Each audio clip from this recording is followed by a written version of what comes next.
Je suis l'une des voix les plus connues et les plus reconnues, les voix autorisées en ce qui concerne les prises de parole concernant les églises de réveil, les églises pentecôtistes au Cameroun. Je suis aussi président national de l'Association des leaders pour la paix et la cohésion sociale et je suis le coordonnateur national de la croisade nationale de prière de consécration de la nation, un programme qui se tient régulièrement le 1er janvier de chaque année depuis pratiquement 3 années.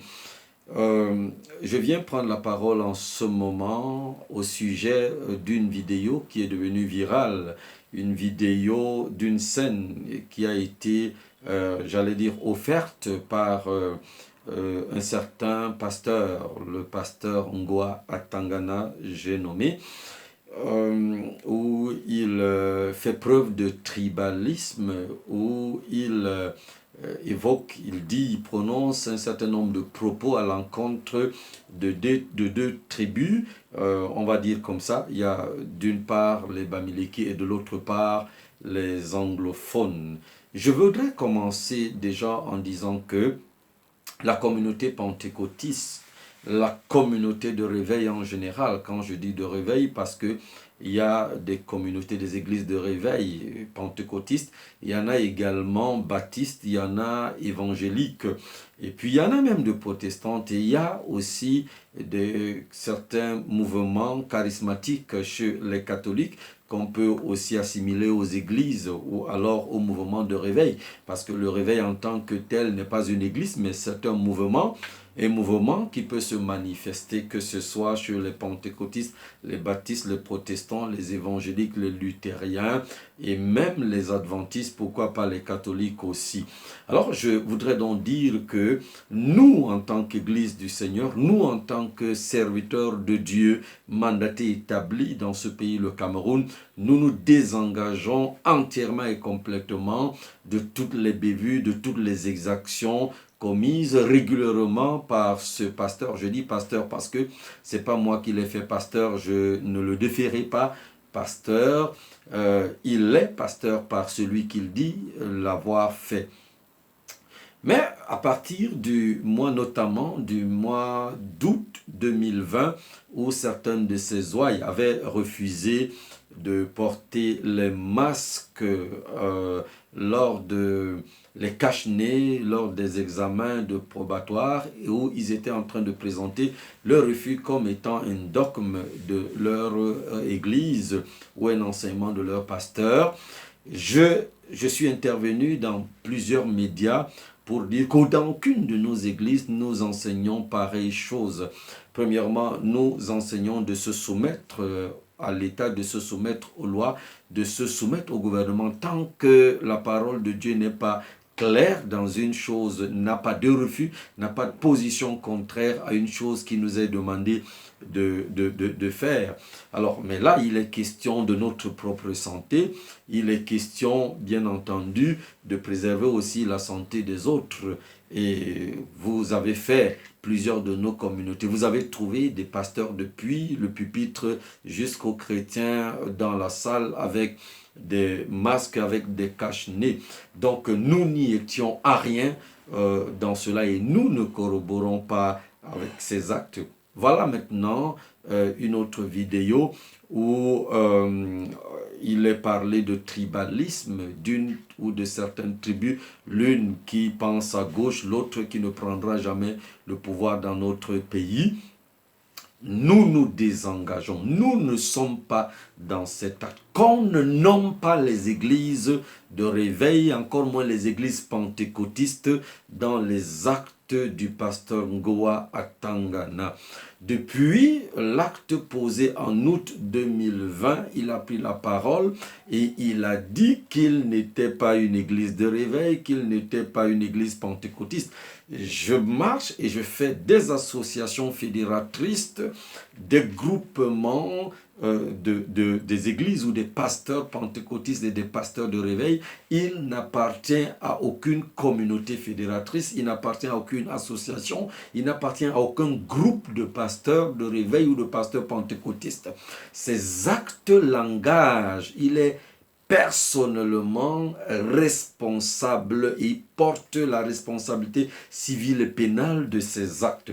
Alors qu'on arrête de faire endosser ses actions aux églises pentecôtistes, aux églises de réveil. Je voudrais dire que s'il continue de fonctionner, c'est la volonté du gouvernement. Je le dis haut et fort parce que le gouvernement a déjà jugé ses actions. Le gouvernement, l'État, la loi du Cameroun a déjà eu à traiter ces choses. L'État est libre de le fermer, libre d'arrêter ses actions.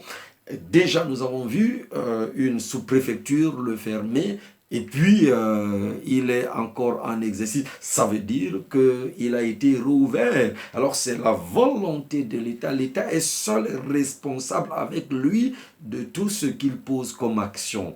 Qu'on ne fasse donc pas endosser ces exactions aux pasteurs des églises de réveil, aux pasteurs des églises pentecôtistes ou aux églises elles-mêmes. Les églises pentecôtistes, les églises de réveil enseignent sur l'amour, enseignent sur la cohésion sociale. D'ailleurs, je l'ai toujours dit haut et fort, il n'existe pas un autre groupement, un autre lieu où l'on pratique le vivre ensemble comme dans les églises évangéliques, dans les églises pentecôtistes, dans les églises de réveil. Nous sommes les seuls qui faisons les cultes où il y a toutes sortes de tribus, où nous ne pensons même pas aux nationalités. Dans nos communautés, vous trouverez chez certains des drapeaux des pays d'Afrique et des drapeaux des pays du monde. Nous avons depuis le pupitre jusque dans la salle toutes sortes de personnes. Nous encourageons les gens, je le dis, à s'aimer, à vivre ensemble, à marcher ensemble. Et c'est pour ça que nous avons toutes sortes de mariages. Alors, nous avons dans nos communautés des personnes qui dirigent ce pays, qui appartiennent à toutes ces tribus. Nous n'avons non pas besoin de parler de tribalisme dans nos tribus. Nous n'avons pas besoin de parler même en ce qui concerne les langues, les dialectes. Nous sommes les seuls qui pratiquons le multiculturalisme au Cameroun. Je le dis haut et fort, ce n'est que dans les églises de réveil, dans les églises pentecôtistes que le véritable multiculturalisme, le bilinguisme, le multiculturalisme sont pratiqués dans ce pays. Alors si quelqu'un pose ses actes, ça l'engage que la population le suive, que l'État le suive, mais qu'on arrête de parler des églises pentecôtistes.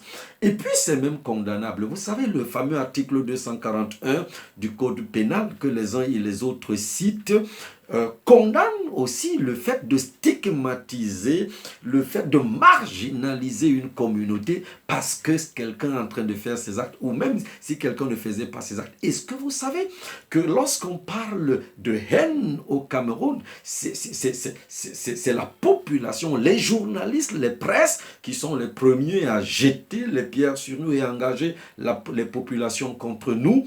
Et nous n'en parlons pas. Ce n'est pas parce que nous sommes lâches, c'est parce que nous savons pardonner, c'est parce que nous savons aimer, c'est parce que nous savons embrasser tout le monde, c'est parce que nous prions pour toute la nation et nous voulons que tout le monde parvienne au salut. Alors, donc, nous ne pouvons pas endosser ses actions et lui reviennent. Je voudrais terminer en parlant à ceux qui ont l'habitude de parler avec les démons parce que j'ai suivi cette vidéo de bout en bout. C'est un entretien entre lui et une personne, une dame qui viendrait de l'Ouest et qui serait possédée par des démons et il aurait un échange avec ces démons. Et aux pasteurs qui prennent les paroles des démons pour paroles d'évangile, vous êtes dans l'erreur. Essayez de lire le livre de Deutéronome, le chapitre 18, du verset 10 au verset 14, vous verrez que c'est interdit de vous entretenir avec les démons. Et Jean, le chapitre 8, Jésus dit que Satan est menteur et quand il parle, ce n'est que pour mentir. Vous ne pouvez donc pas aller vous entretenir avec les démons et prendre les paroles des démons pour paroles d'évangile. Et c'est ça les conséquences. Les démons sont faits pour être délogés, pour être chassés et pour que des gens soient libérés de leurs emprises. Arrêtez ce genre d'activité. Arrêtez de vous entretenir avec les démons.